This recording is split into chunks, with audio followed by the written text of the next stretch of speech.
Good evening. I am the Casual Collector, and I'm here to talk to you tonight about this display for Operation Eagle Claw. For those of you who don't know, in 1979, our embassy in Tehran was seized by the Iranians. The embassy staff were held hostage for 444 days before being released. We made a rescue attempt on April 24th, 1980, called Operation Eagle Claw. The rescue ended up being a disaster. Some of our servicemen were killed in Iran, and the subject has been covered much better by Phil Hanson, Mike Vining, Charlie Beckwith, and others. And if you are interested, I really recommend either listening to Mike Vining talking about it or reading Charlie Beckwith's book on the matter. But tonight, we're here to talk about the gear. So I was inspired to do this by Silent Warrior Foundation interviewing one of the Delta Force assaulters, Phil Hanson, who had saved some of the gear for his mission. The three guys we have pictured here are two Delta Force operators and a Army Ranger who was part of the roadblock contingent. And was supposed to seize an airfield for extracting the hostages. I'm going to talk a little bit about the gear and what you see in front of you and how this represented kind of a transition from the Vietnam era to starting to go into the more modern era in the 1980s and later. So,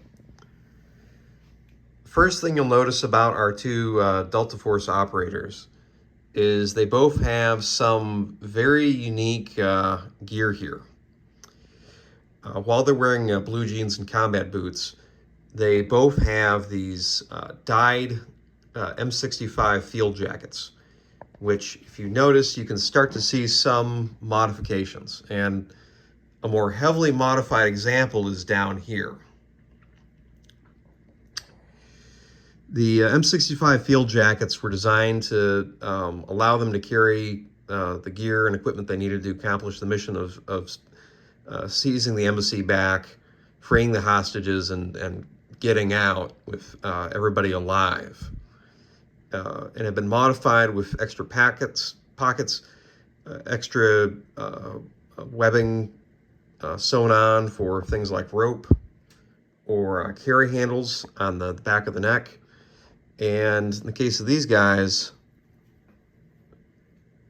pouches for PVS-5 night vision goggles.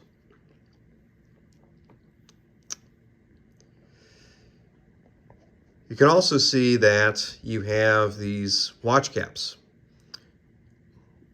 which have IR glint tape sewn into them to be worn inside out while being extracted so they'd be visible through the IR cameras of the AC-130, which was going to be providing cover for them.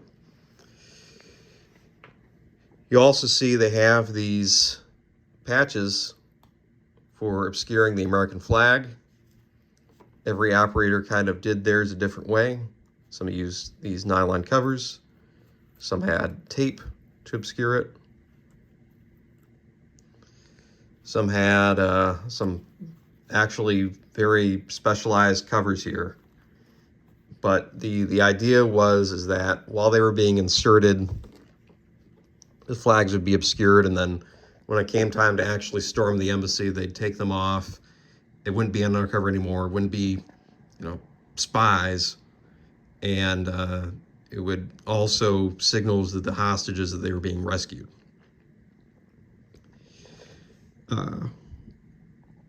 You'll also note carrying a lot of water.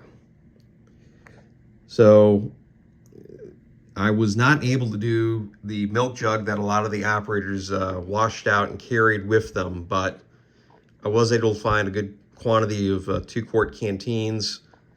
And if you look at some of the photos of operators at their staging area, you can see this kind of arrangement with the 2 quarts being suspended from carabiner and strung along on a rope.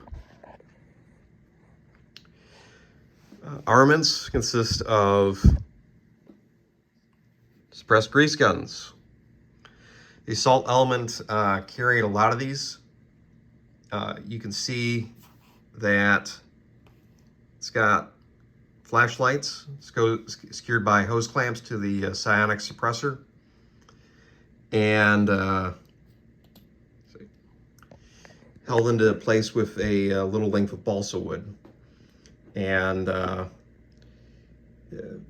according to Phil Hanson, they were able to improvise an IR lens by taping a little bit of infrared Kodiak film to the aperture, and that would give them infrared light to be used with the night vision goggles. You'll note early use of bulletproof vests, and in his pocket here, he's got a sweatband which would have been given to the hostages with the IR glint tape so they could be easily identified. They were going to be worn on their heads and wrapped around their arms. You can also see he's got a cravat made of the early chocolate chip desert camouflage. Bolts of this were issued to operators to kind of do as they saw fit, and you can see them being used as cravats. You can see them being used as like carrying cases. Phil Hanson mentioned using his to be improvised into a container for his milk jug for carrying the water.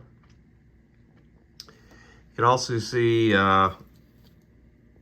the early, or I should say the improvised rig they used, using an old Bianchi holster and a little length of paracord, some nylon or elastic webbing to make an improvised drop leg. The jackets were so heavy that it was very difficult to actually move around and to get to a belt holster once these were being worn. So these drop legs were improvised to give the operators a chance to actually use their weapon. If you pull this out here,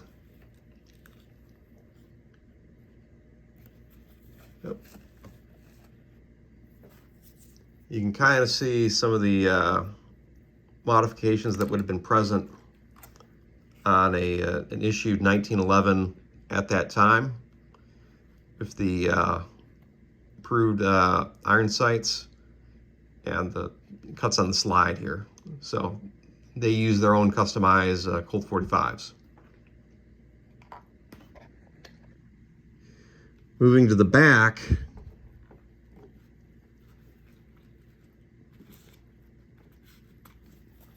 we can see some of the changes made to the back with pouches for survival equipment like a map. We can also see necklace to hold in place PVS 5s, which would then be pulled out and worn.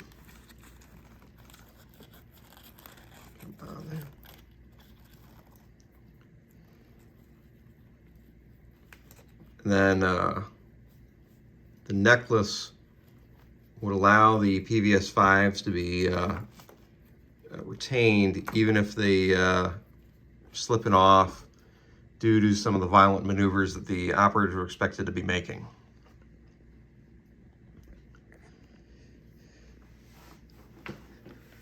For some of these jackets, you can see just how heavy the modifications are. There seem to be kind of two schools of thought with operators regarding their gear. You had some that just completely loaded the jacket up with all of their equipment on the inside, a rope to carry wounded men, and also to potentially scale structures. Ammunition arrayed on the inside. This has 10 magazines for the grease gun, and another 4 for the Colt.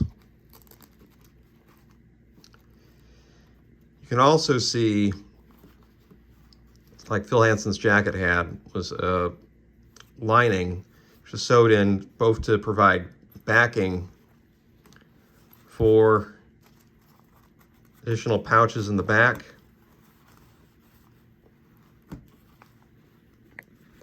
Yeah, I'm not going to use both hands to open this, but it also provided a bit more fabric in case the being dragged wore out the back of the jacket, so there'd at least be something to hold them. He also attached a dyed 2-quart canteen pouch, which was converted into a gas mask carrier.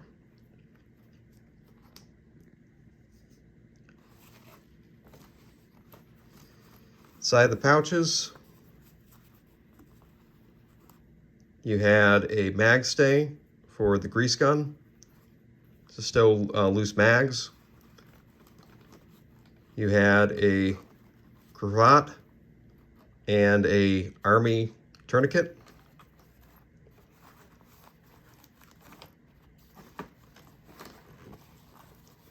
And you also had an issue pen light.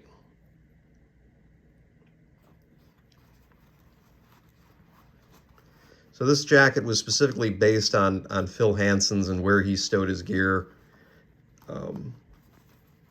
Sewing was done for all 3 of these jackets, was done by Uswin Wood. He did an absolutely phenomenal job, and he got them dead on. You do great work, man, and I really appreciated it.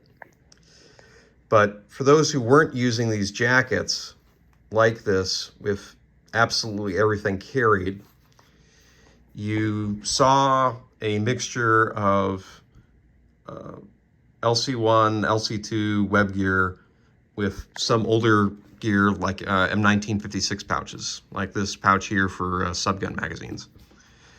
You also saw the use of what looked like Motorola MX300 radios with the throat mic. Seen these in a few of the photos with these black radio pouches.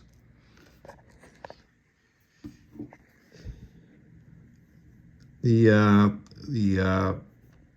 MP5 was based off of the model they would have been using at the time, with the mounted light and the trigger on the forend for turning the light on and off. You also saw these used in this configuration in Grenada as well, and Silent Warrior Foundation featured forend very much like this one in their video looking over gear for Eagle Claw.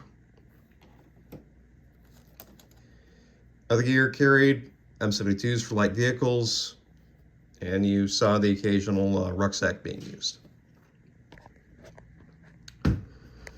Our friend the Ranger here is a bit more of a conventional loadout. He's got his M16A1 with the 203 attached, Grenadier vest, and LC2 web gear.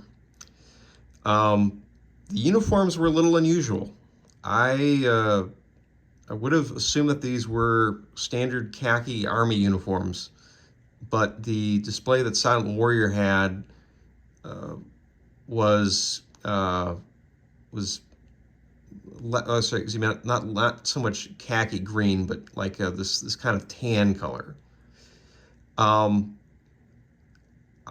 don't admittedly know what the use of the tan was. I can only assume that it was maybe to blend in with Iranian forces which wore uniforms similar to this. The Army did, and this was some kind of, I don't know, mild deception measure or something to better blend into the desert environment. If you know, please comment, and I will be enlightened.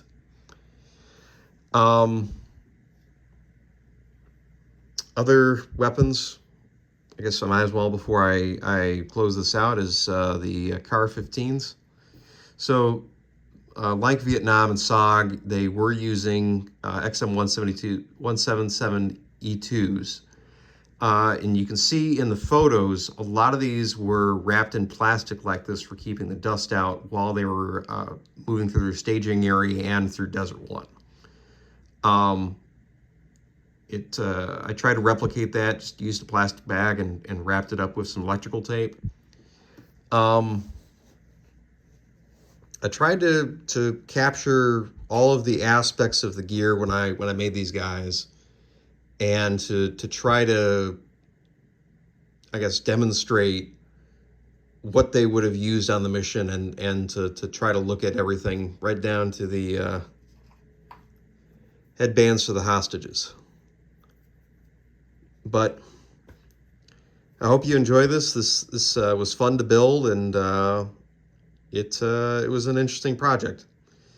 And if you want more information about Eagle Claw and the gear they used, I really recommend watching Silent Warrior Foundation's videos interviewing Phil Hanson and walking through the gear with him. And if you're interested in listening more about what happened with Eagle Claw and the preparations for that, I recommend listening to Mike Vining's interviews. He's been on the Team House and a few other places, or reading Charlie Beckwith's book on the start of Delta Force and this mission. Anyway, I hope you enjoyed this, and please feel free to let me know what you think in the comments. Have a great night.